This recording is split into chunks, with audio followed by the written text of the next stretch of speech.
Buenos días, profe. Mi nombre es David Santiago Ordóñez Pineda del curso sexto B y este es mi proyecto. El animal sorprendente que yo escogí fue el jaguar. El jaguar posee un agudo sentido de la vista, el olfato y el oído. Es un animal muy fuerte, inteligente y hábil, ya que puede llegar a cazar presas grandes como venados, tapires y tapires.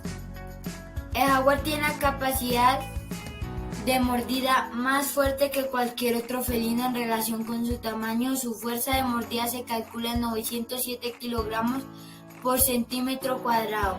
Eso es casi el doble de poderoso que la mordida de un tigre.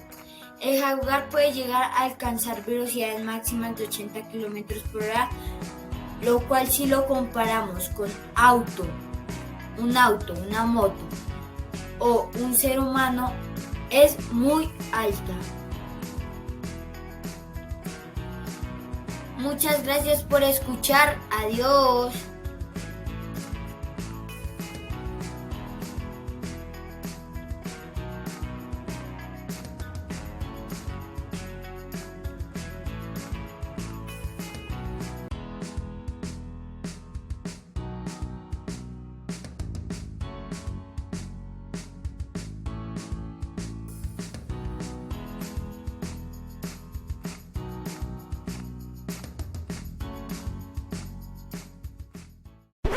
Created using Powtoon.